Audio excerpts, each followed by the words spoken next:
దేవునికి మహిమ కలుగునుగాక. దేవాతి దేవుడు యోహాను రాసిన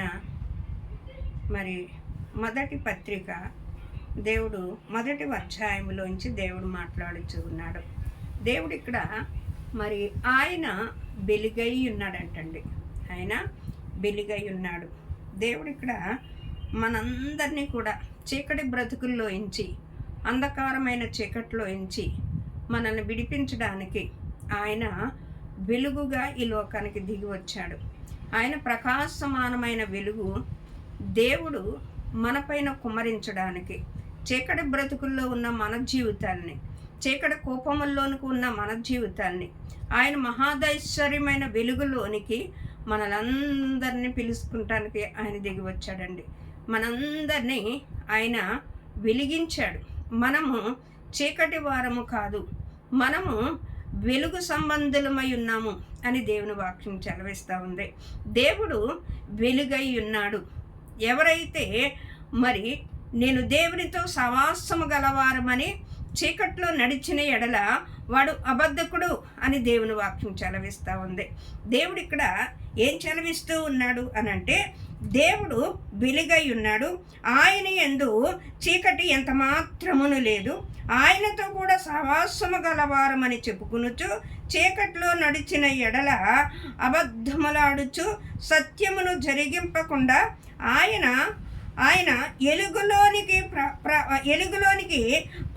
ఎలుగులో ప్రకారము మనమందరము వెలుగులో నడిచిన ఎడల మనము అన్యాయమైన సహవాసము గలవారమై నడుచుకునుచున్నాము అని దేవుని వాక్యం చదివిస్తూ ఉందండి.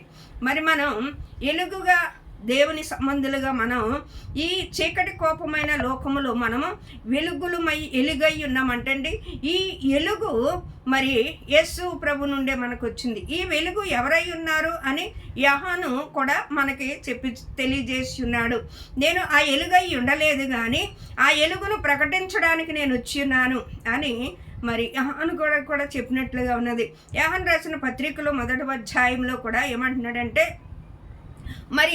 లోకములో ఎంతో చీకటి ఉంది. ఆ చీకటిని వెలుగుగా చేయటానికి ఆ వెలుగు ఆ దేవాతి దేవుడు వెలుగై ఉన్న దేవుడు ఈ వెలుగు లోకానికి చూపించడానికి వచ్చాడండి. మనం అందరము కూడా చీకటి సంబంధులమే ఒకప్పుడు, మనం ఇప్పుడు ఎలుగు సంబంధులమై ఉన్నాం. మనము రాత్రి వారము కాదు, మనం పగటి వారమై ఉన్నామని దేవుని వాక్యం చదివిస్తుంది. ఒకవేళ మనం ఎలుగు సంబంధులమని చెప్పుకుంటూ చీకటిలో మనము నడిచిన ఎడల మనం అన్యాయమైన సహవాసము గలవారము కామంటండి. మనం దేవాతి దేవుడు మన కొరకు దిగి వచ్చిన ఎలుగై ఉన్నాడు, ఆయన అరుణోదయమై ఉన్నాడు అని దేవుని వాక్యం చదివిస్తుంది. దేవాతి దేవుడు అంటున్నాడు, యాకోబు వంశస్థులారా, చీకటి కోపముల్లో నుండి మహాదైశ్వర్యం వెలుగులోనికి రండి అని యెషయా గ్రంథంలో రాయబడి ఉందండి. మనమందరము కూడా దేవుని వెలుగులోనికి పిలువబడిన వారం. ఆయన చీకటిలో మనము సంచరించుచున్నప్పుడు మనమందరినీ కూడా ఆయన వెలుగులోనికి మనల్ని పిలుచుకున్నాడండి. లోకములో ఏముందంటే చీకటి ఉంది. చీకటిలో ఉన్న ఆ చీకటి సంబంధంలో ఏముందంటే భయంకరమైన పాపము వారిని వేలుతూ ఉన్నదండి. ఆ భయంకరమైన పాపం వాళ్ళని కప్పివేస్తూ ఉన్నది. వాళ్ళకేమీ కానరా గుడ్డు వాళ్ళగా లోకములో కళ్ళున్న గుడ్డువారిగా జీవిస్తూ ఉన్నారు. దేవాతి దేవుడు మనకి వెలుగై ఉన్నాడు. వెలుగు సంబంధులుగా మనల్ని చేర్చి ఉన్నాడు. మన గుడి నేత్రముల నుండి మనోనేత్రాలుగా మనల్ని వెలిగించి ఉన్నాడు కాబట్టి, దేవుడు మనల్ని ప్రత్యేకపరుచుకున్నాడు కాబట్టి పాపము అంటే ఏంటో నీతి అంటే ఏంటో దేవుడు మనకి బయలుపరిచిన వాడుగా ఉన్నాడు.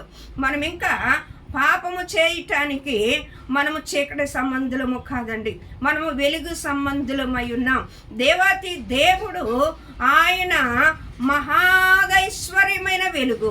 ఆయనలో ఎంత మాత్రమున చీకటి లేదని దేవుని వాక్యం చదివిస్తుంది. ఆనాడు మోసే కూడా ఆ సినాయి పర్వతం మీదకి వెళ్ళినప్పుడు అండి ఆయన వెలుగును చూడలేకపోయాడంట. ఆయన వెలుగును చూడలేక ఆయన ఆ 40 రోజులు కూడా ఆ దర్శనమును చూస్తూ దేవునితో గడిపినప్పుడు ఆయన ముఖము ప్రకాశమానంగా వెలిగించబడది. ఆ కొండ దిగుతూ ఉన్నప్పుడు ఆయన ముఖమును కప్పుకున్న మరి ఆ కింద ఇశ్రాయేలు అందరూ కూడా ఆ వెలుగును చూడలేకపోతే, దేవునితో గడిపితేనే అంత ఎలుగుగా ఉంటే ఆయన ఇంకా ఎంత ఎలుగై ఉన్నాడో మనం చూస్తూ ఉన్నాం. యేసు ప్రభు వారు మరి పేతురు, సీమోను వీళ్ళందరితో కూడా ముగ్గురు పర్ణశాలలో వెళ్ళినప్పుడు అక్కడ కూడా మరి మోసే మరి ఏలి వీళ్ళందరూ దిగి వచ్చినప్పుడు అక్కడ కూడా వాళ్ళ ప్రకాశమానమైన వెలుగును చూడలేక వాళ్ళు పడి ఉండటగా మనం చూసి ఉన్నాం.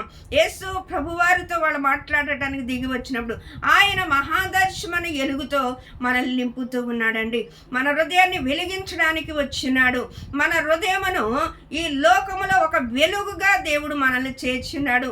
దేవుని వాక్యము ఏం చలవిస్తూ ఉందంటే, ఫిలిప్పీయులు రాసిన పత్రికలు మీరు ఈ లోకములో జ్యోతుల వలె ఉన్నారు అని దేవుని వాక్యం చలవిస్తూ ఉందండి.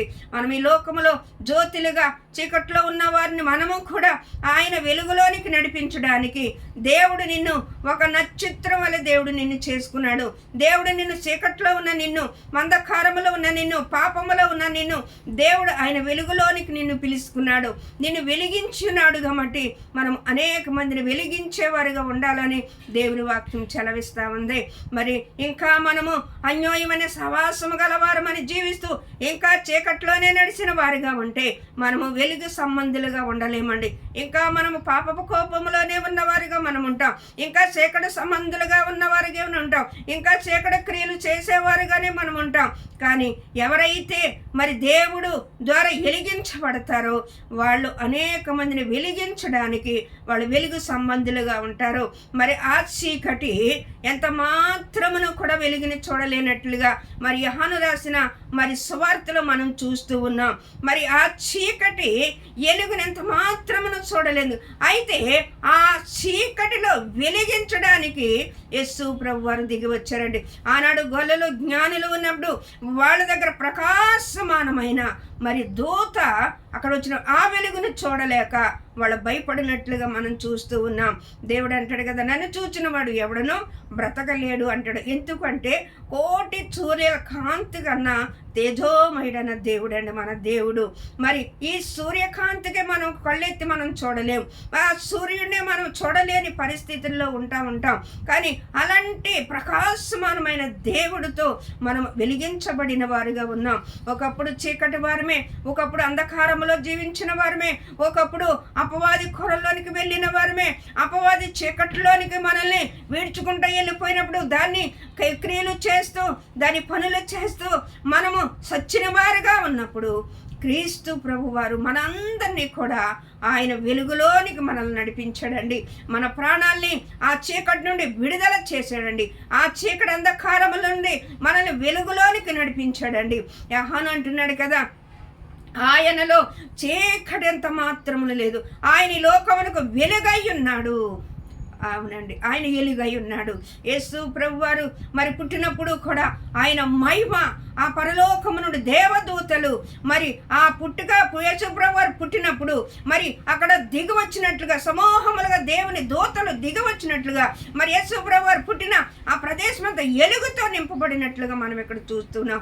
ఆయన మహిమయు ఘనతయు ప్రభావములు స్తోత్రములు పొందని అర్హుడని మరి దేవదూతలు ఆరాధించినట్లుగా మనం చూస్తూ ఉన్నాం. అవునండి, ఆయన ఆరాధనకు అర్హుడై ఉన్నాడు. ఆయన వెలుగై ఉన్నాడు. ఆయనలో ఎంత మాత్రమును చీకటి లేదు. ఆ చీకటిలో లేని దేవుడు నీ హృదయములోనికి వచ్చి నిన్ను వెలిగింపజేసి ఉన్నాడు. నీ ప్రతి పాపమును విడుదల చేసి ఈ లోకానికి నిన్ను కూడా ఒక వెలుగుగా నింపి ఉన్నాడు. ఆనాడు మన పితరులైన అబ్రహాముతో మరి సంతానం లేదని అబ్రహాం బాధపడుతూ ఉంటే అబ్రహామును బయటకు తీసుకొచ్చి, అబ్రహామా ఆకాశం వైపుకు చూడు, ఇదిగో ఆ నక్షత్రములన్నీ లెక్కపెట్టు, నీకు చేతనైన ఎడల అని మరి చెప్పినప్పుడు ఆ వాగ్దానాన్ని తెరపరిచిన దేవుడు. మనము ఆత్మీయ బిడ్డలందరమును మనల్ని వెలిగించుకున్న ప్రతి ఒక్కరము కూడా ఆకాశ జ్యోతుల వలె ఉన్నామని దేవుని వాక్యం చలవిస్తూ ఉంది. నువ్వు ఒక జ్యోతి వలె నువ్వు వెలుగుతూ అనేక మందిని వెలిగించే కృప దేవుడు మనందరికీ అనుగ్రహింపచేయటానికి ఆయన సిద్ధముగా ఉన్నాడు. కాబట్టి మనము అన్యాయమైన సహవాసము కలిగి వెలుగు సంబంధులుగా ఉండటానికి దేవుడు మనల్ని పిలుచుకున్నాడు. మనము చీకటి వారము కాదు, మనం వెలుగు సంబంధులము. వెలుగుతూ అనేక మందిని వెలిగించేలాగా దేవుడు మనందరికీ ఆయన కృపను అనుగ్రహింపచేయునుగాక. ఆమేన్ ఆమేన్.